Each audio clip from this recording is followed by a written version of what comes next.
I'm Isabelle Gonthier, Chief Assessment Officer at PSI Services, and I invite you to delve deep into the world of testing with me. Every episode, I'll be on the virtual couch with experts from the testing industry, engaging in conversations about the latest developments in our field. Your quest for testing knowledge starts here. Well, welcome to this episode of the Tried and Tested podcast. Today, I have the pleasure of a meeting with Amy Farmer. She's the Senior Director of Mobility at the American Association of Veterinary State Boards, which is AAVSB for short. We're here in Olathe, Kansas, in our PSI head office, and it's great to be able to sit down and have this discussion with you, Amy, today. Thank you, Isabelle. It's great to be here. I'm honored. Yeah, this is going to be good. We're going to be talking more specifically about protecting access and integrity and really thinking about how we evolve test security specifically as it relates to a program, but also in general. But we'll kind of like use your program as a bit of a case study here for the discussion. Excellent. Excellent.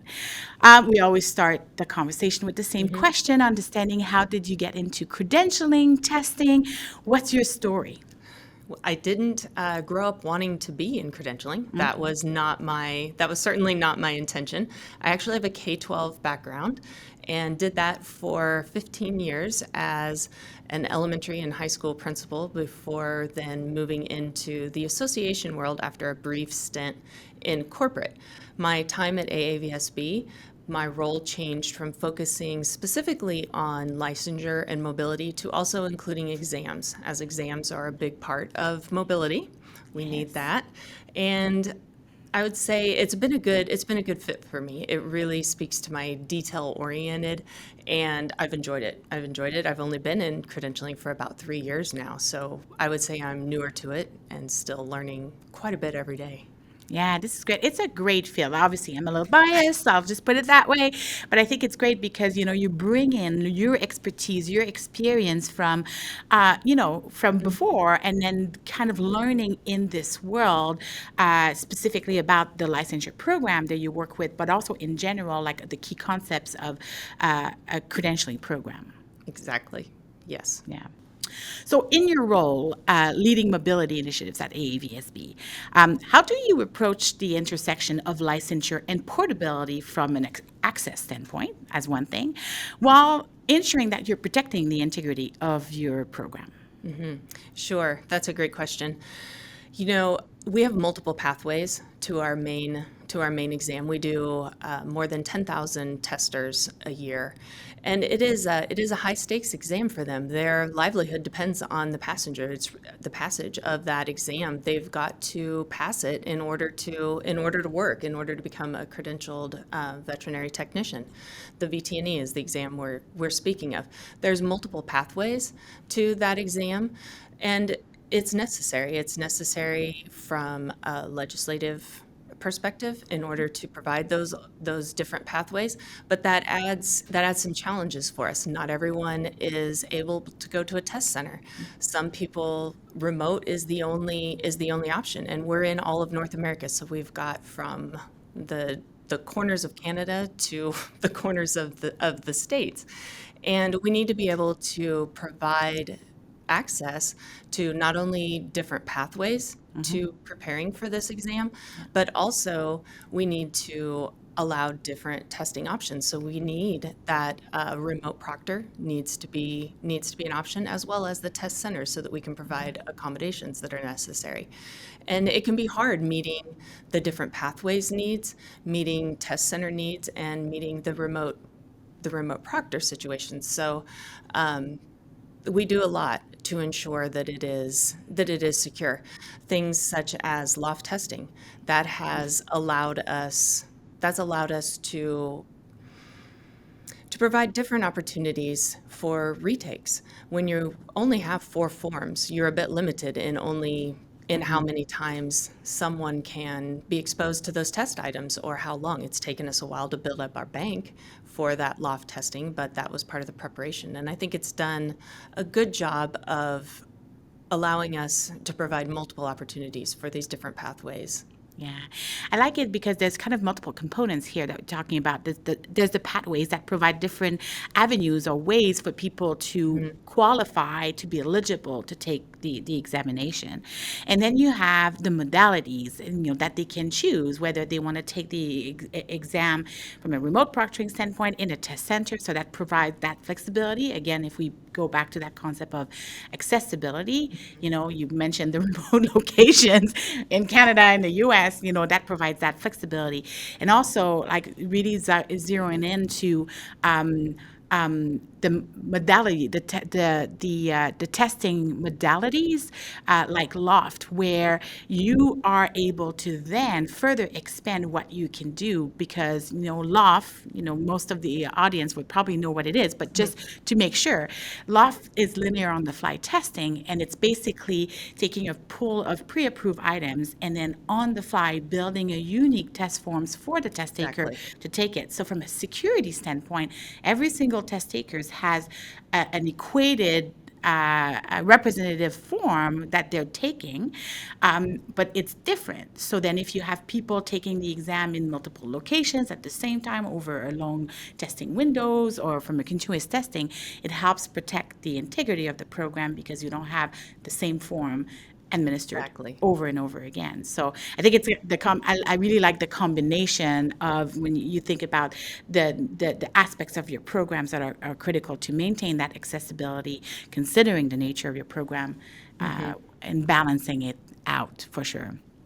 So when it comes to test security, continuing on that topic, considering like who you're serving, considering the licensure, like the aspects of your program, working with state regulatory boards, obviously in terms of their requirements, there's obviously a big emphasis on the integrity and test security. So how would you define success from your perspective as it relates to elements linking to security of your test?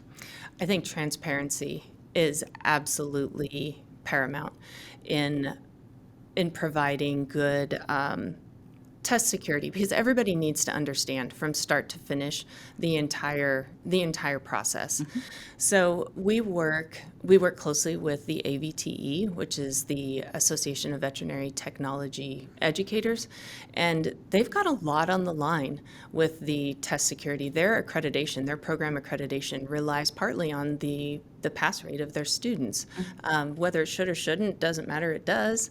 And it's important that they fully understand what is expected of their students and how their testers can be best prepared. And it's about public safety for our regulatory boards. They've got to understand that our test is psychometrically sound.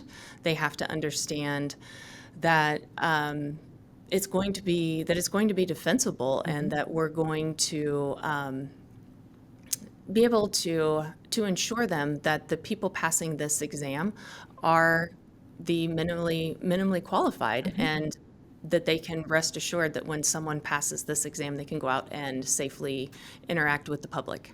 Yeah, absolutely.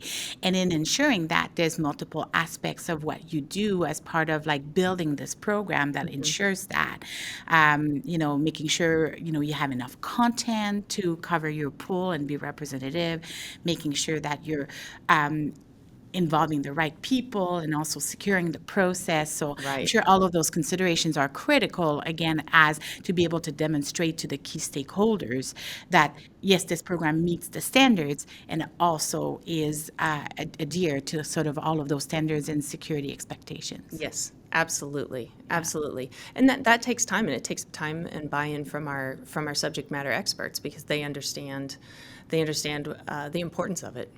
Yeah, absolutely. And I think that communication aspect is also really important. I like the fact that you're also, when you think about the transparency around the results to the program, so they understand the performance and the pass rates and all of that, it creates like a full circle communication. And I'm sure they also have vested interest in understanding how the programs function, how the exam is built, and understanding that so they can also better explain to their students. Exactly. And that transparency, two things that we've started doing is we have brought our psychometrician in from PSI, and he presents annually at our annual meetings so that our member boards can ask any questions that they have.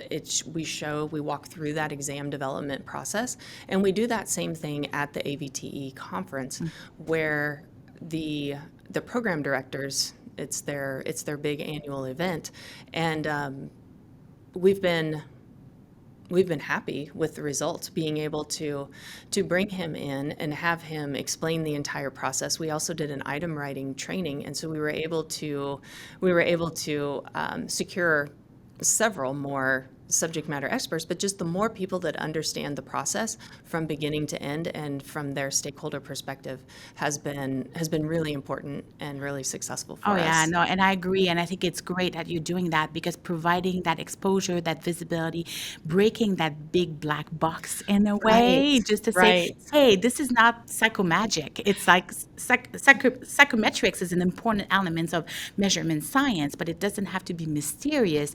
It's being able to explain it. The why and the how makes such a difference in engagement of the stakeholders. Yes. Yeah, so Yep. I like that. I really like that.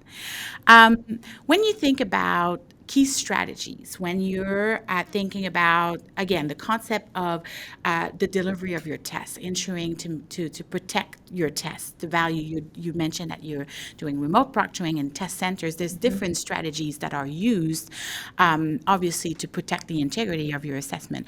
So, what do you think is most critical on that, and how do you leverage the partners you have to help you achieve objectives around back to kind of this whole concept of protecting the integrity of your program? Open communication.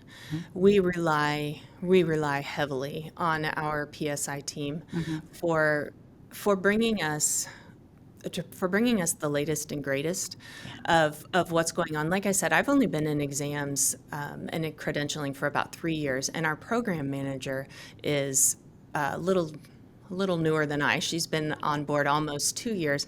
So we only know the way that we've always done it. And we have an excellent account manager, and he set up a monthly meeting with us. And so we touch base on a very regular basis, and then anytime in between. But it includes all aspects. We've got a customer service representative on the call, as well as our psychometrician, our account manager. And then if there's something specific, if we need, if we've got questions about a certain area, he's always made sure that we've got them on the call. But I think that open communication and really understanding, we have multiple exams that have very different needs, and so understanding the goal of each exam. mhm, Our exam that's doing 10,000 plus has very different needs, especially from a security perspective, than mhm, say our one that's doing 2,500 exams a year. yeah. One of them has remote proctor, the other one is test center only, and making sure that are we doing the right data forensics on the appropriate data forensics, on each exam. They have very, very different needs. And I think that it's that open communication that's really important. It helps us just be aware of our needs and where we're going. Yeah, that collaboration is critical, It's and key. then being able to sometimes unpack. If there's something that is noticed, there's a specific issue happening, a certain area that might be concerning. You've mentioned data forensics. If there's reports provided where there's kind of like, oh, identification, like data speaks volume It in so does. many ways, and being It able to look does. at it, identifying as proactively as possible, and saying, oh, what are we going to do about this? It looks like there might be, a certain, the content is performing differently than we were expecting. And then is there because there's a potential content exposure, so on and so forth. It's kind of being able to proactively look at that, identify the trends, discussing them in a collaborative manner, which makes a difference. Right. And I appreciate the opportunity to learn what others are doing. Hmm. If we only know what we know, Yeah. and being able to hear and bring in those other experts, or having a suggestion of, oh, maybe you should talk to them. I've seen them handle a similar situation, and providing those networking or those connections can be invaluable at times. Oh, yeah, absolutely. Because we benefit from a huge network of programs Yes. that have similar challenges, different challenges as well. And I think that it's great because obviously we can do that through participating in conferences and bringing like people together in those key conversations. But it doesn't have to be at conferences. It's kind of like, oh, we're seeing this, like what's going on? Oh, we have this other organization that's been struggling or with this, or have been having like amazing initiatives. Let's connect those dots, share the experience, and have everyone benefit from it. So Exactly. yeah, Exactly. I think that's definitely the value of it. And now a short break. Hello, tried and tested listeners and fellow testing enthusiasts. I'm Isabelle Gonthier, your guide through the fascinating world of credentialing. Each week, we dive deep with expert guests to explore the hottest topics in certification and licensure testing. If you're enjoying our journey through lifelong learning and innovation, take a moment to subscribe wherever you get your podcast. And if you know someone passionate about testing or curious about the latest testing trends, why not share this podcast with them? It might just be the inspiration they need. Thank you for tuning in and being part of our community. Remember, sharing knowledge is one of the best ways to grow our industry together. Keep listening. Obviously, there's lots going on in our industry and from a credentialing standpoint. So lots of, technologies and different things happening. AI. We want to talk about AI. I guess it's all part of all the conversations. But how is this impacting some initiatives or consideration for your program, like internally with your staff, your people, but also the certificates or potential certificates? How is this? All of the AI buzz is impacting how you do your work and how you communicate. Right. We're excited. We've got some new ideas and some new initiatives going on out there that are going to be based on some of the new AI developments. We're excited about how it's going to improve our exam development process. Looking at some item generation, I think is going to be fantastic. That's hard. In any part of exam development, it's slow, it's tedious, it can be work. And item review that's where we really need our subject matter experts. Yeah. That's where we need that human touch is looking at that, because all of the information that's going to come from any type of AI generated item it's going to need review, but it's going to come from a really closed platform, and it's going to come from our references that we're choosing. I will say as well, like I play a lot with the processes and systems associated with AI, but I would not qualify myself as an expert. But it's how you're surrounding yourself with the right people to engage in the right conversation and make it happen for you. And I'm excited about that too, like in terms of how we can work together Right. to realize what it could look like for your program in terms of efficiencies, in terms of SME engagement, in terms of outputs that will come out of it. And Right. yeah, that's the Two things opportunity. specifically, that we're really excited about is we're going to launch a test prep assessment that's going to be excellent. It's going to take us it's going to provide our candidates an opportunity on their mobile device to go through an exam, but it's going to, one of these practice exams, but it's going to give them so much more interaction and so much more feedback than they're able to get from our current practice exam. So it's going to not only be conveniently on their mobile phone, but it will tell them not just right or wrong, or this was the correct answer, but it's also going to tell them why. It's going to share the exact reference with them, and we couldn't be more excited about being able to do that. That's something that we hope to launch yet this year. So we're very excited about that. That's in the works, and we're also excited about implementing different item types. There are some really great scenario planning options out there that will be able to give us a more of a competency-based type of exam, where an AI generated individual will call in with an issue, and we'll be able to get the feedback in multiple different levels from the candidate or from the tester. They'll be able to provide an early diagnosis perhaps, or a prognosis, and give that feedback. Show us, can you respond with empathy? Those are things you can't just get from a multiple choice question. Yeah.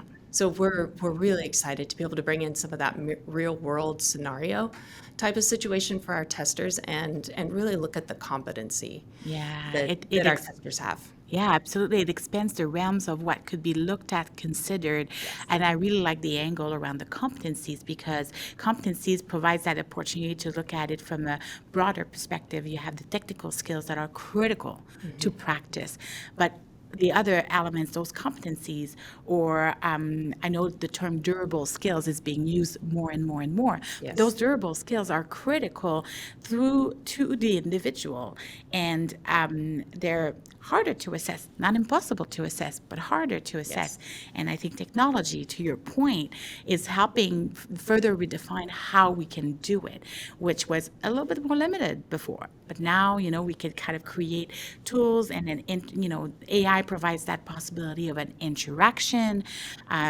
plausible scenarios, agent that communicates and Yes. exchanges, like you name it. There's just so many options there that are available to kind of bring the assessment to the next level. But also, I would say, and then I'll be interested in your perspective, but continuous education and maintenance of competence, because it's one thing to do the initial assessment, but how do you ensure people actually maintain that competence, and then AI, leveraging AI to assist with that, provides amazing opportunities Yeah. as well. Excellent. I'm excited to see where that could go yet.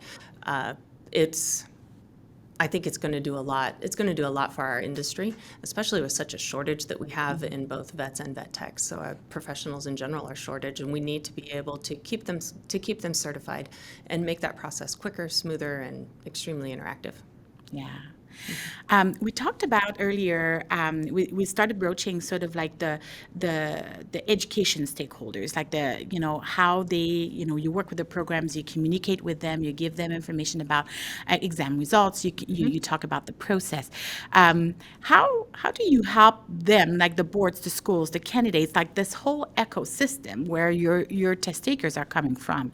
How do you communicate and further expands on the why for certain initiatives and programs, related again to like how you're protecting the integrity of your program. So you have like the way exams are created and developed, but there's also like specific requirements when they come in to take a test, that they have to abide to, because it's, again, it's Right. part of like the process to secure the exam. So how do you engage in communicating the why to those stakeholders? I think I think that is something that can be done. Sometimes we make it too hard, and it doesn't have to be that hard. We don't have a lot of that questioning from our member boards necessarily. They understand the why. They're very detail oriented. They're the government. They get it. Program directors and students, on the other hand, why can't I send my own score somewhere? Why can't I share my own test results? There are some really good bad actors out there.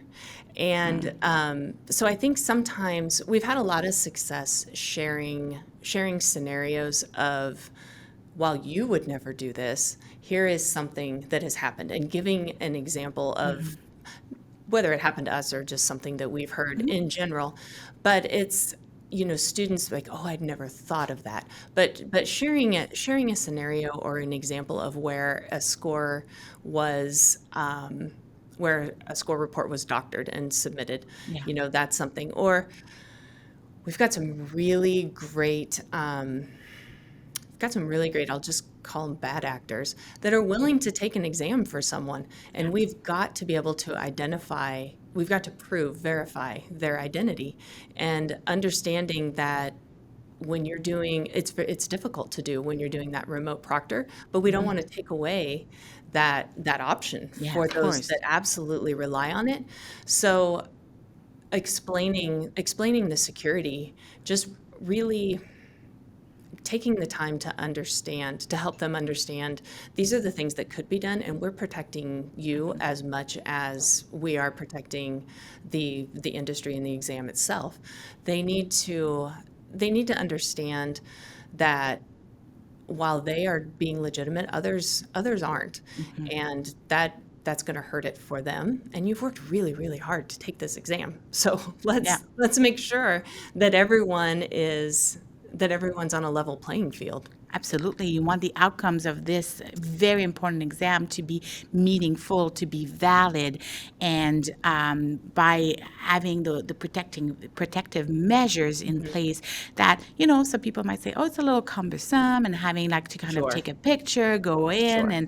and do the room scan and all of this, it kind of might sound intrusive, but at the same time, you want to make sure that a test taker is not going to have an unfair advantage because Absolutely. the other test taker that has worked hard and wants to demonstrate their skills, it's a protection of the profession ultimately. So everybody that gets a successful result actually has the skills, knowledge, and abilities that align with that score, and it's not been obtained Absolutely. through misconduct. So Absolutely. Exactly. yeah, it's always it's interesting because I appreciate the way you kind of say people like because some people will say, well, I wouldn't do that, but understanding that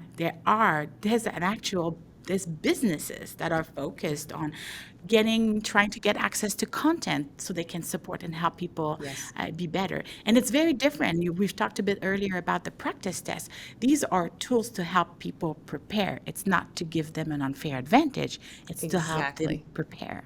Yes, So, yes. And those are all the things, that AI is going to be able to help us with. What I've learned recently just has been a bit mind-blowing. AI can help with keystroke. Do they type their name the exact same way?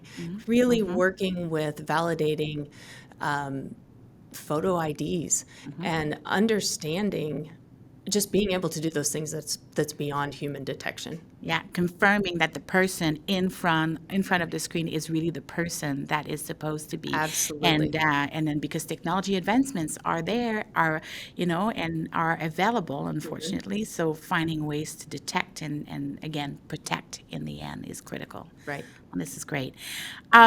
What's next for AAVSB? What's kind of like happening with the program? What are the cool initiatives? We've talked about a few things around Right. test development, leveraging AI, but anything else that you want to share that is coming up that is going to continue to elevate your program in general? We're developing a new exam, so really excited about that. We hope to use this new AI platform, the Memerang, and we'd like to really introduce and utilize a lot of the competency-based, move away from those multiple choice, just strictly multiple choice questions, put in that Yeah. scenario based, and continue to talk about, it's not necessarily a program, but continue to talk about the importance of test security. And we've been involved in some presentations recently, but we have got to talk about test security publicly. Quit being shamed about it. It's happening. If your exam is any good at all, somebody wants to steal it, and we have got to be sharing that. We've got to be sharing that amongst each other, and we've got to learn how to put that away, put that to the side, that shame. So I'm excited to continue that conversation about the importance of sharing. What are you doing with what is it? What's happened with you? How have you worked against that? That networking, that collaboration. But program-wise, yes, the test prep, we're excited to be offering improved tools for our candidates. We're excited to be creating a new exam. We're excited to bring in more of these competency-based items, moving away from strictly multiple choice. I think that's the direction that the industry wants to see us go. So we're ready to tackle it all. We've got some exciting things ahead. Oh, this is exciting. And really, thank you so much for, sharing some of your experiences and all that. You've said it. This is critical for the industry. It's critical for the continued growth of your own program, and then learning through specific situations that might happen, and then sort of putting the guardrails in place to help you continue sure. to, again, elevate the program. So really appreciate your willingness to discuss at conferences, be part of presentations. The thought leadership piece is so important to our industry. So, and you've been a great collaborator for that. Thank So you. I appreciate it. And thank you for this amazing conversation. I think it's great to, again, unpack a little bit more, like specifically like leveraging what your program has been going, has been doing, the initiatives. It's a great opportunity for learning more in Yeah. general. Well, thank you. Thank you for having me. I appreciate it. Thank you.